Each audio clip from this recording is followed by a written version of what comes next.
And good morning, everyone. Welcome back. This is Wednesday morning, and appreciate you being with me. My name is Don K. Preston. I'm the president of Preterist Research Institute of Ardmore, Oklahoma. This is what I call my morning musings. I'm enjoying a really good cup of coffee this morning, sitting here studying from Isaiah chapter 65 and 66, some of my very favorite passages from the book of Isaiah. And we're studying the Messianic Temple. And I want to tell you, even though we're approaching like the number 40 in my video presentations, we really honestly, in many ways, haven't even touched the hem of the garment.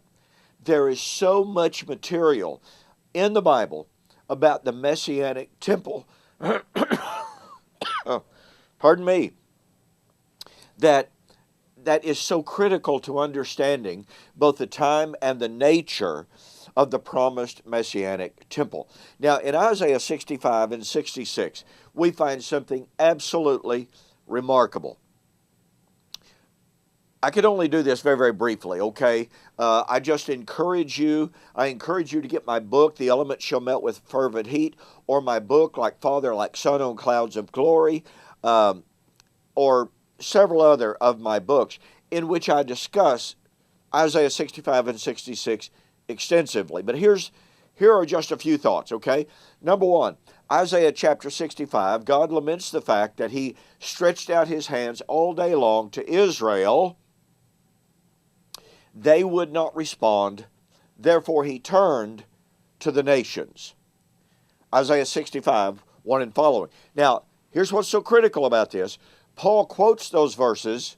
He quotes Isaiah 65, 1 and 2 to justify and to say to Israel that what he was doing was foretold in their prophecies all along.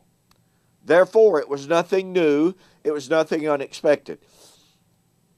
The prophecy of turning to the nations meant impending judgment on Israel. And yet Yahweh would save a remnant, Isaiah 65, verse 8. He would destroy Old Covenant Israel, Isaiah 65, 13 and following, but he would create a new people and a new Jerusalem. Now, folks, this has tremendous implications for our understanding of the Messianic Temple. If God was going to destroy Old Covenant Israel and create a new people with a new Jerusalem, that meant that there was going to be a new kind of temple. Well, what kind of temple would it be? Well, skipping over an awful lot of territory here, notice that Isaiah 66, which is a continuation of the discussion, really it's almost a recapitulation of it, but in Isaiah 66, Yahweh says, "Heaven is my throne, earth is my footstool, where is the house that you will build me? All of these things are mine."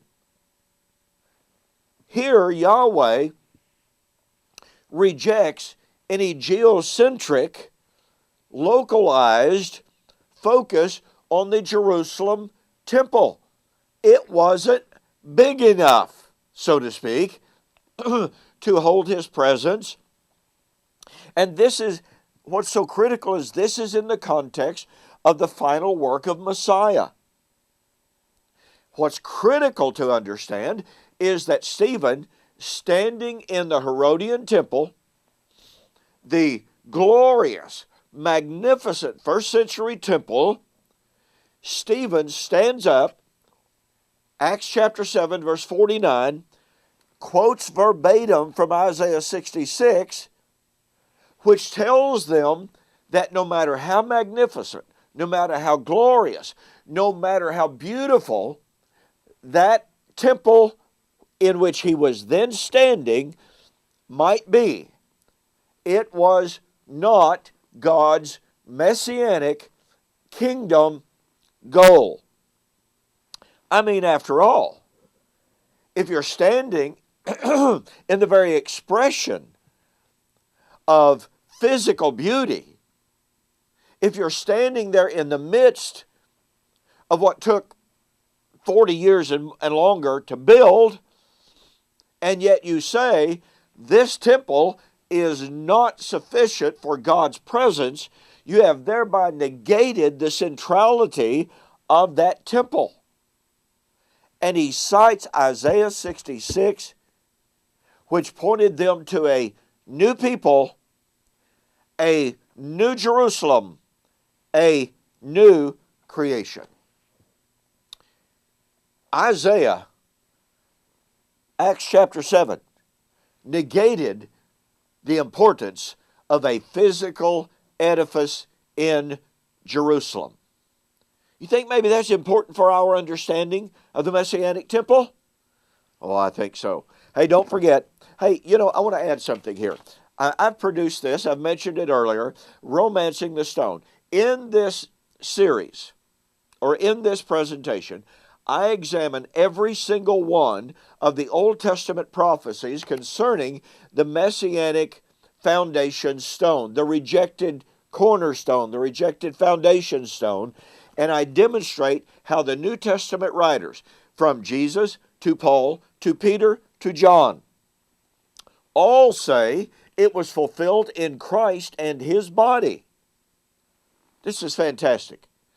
My book, or my series on Malachi, in which I discuss the coming of the Lord to his temple in judgment to sweep away the old covenant temple and to establish the new covenant temple. This is regularly $39.95 plus shipping. This is normally $12.95 plus shipping. Tell you what, let's do. $35 post-paid. You can send the money to me PayPal. Go to my YouTube, go to my website, eschatology.org, BibleProphecy.com. Send the money, $35 total, and say, Don, I want to take advantage of the special offer, Romancing the Stone and Malachi, $35 total price, post-paid.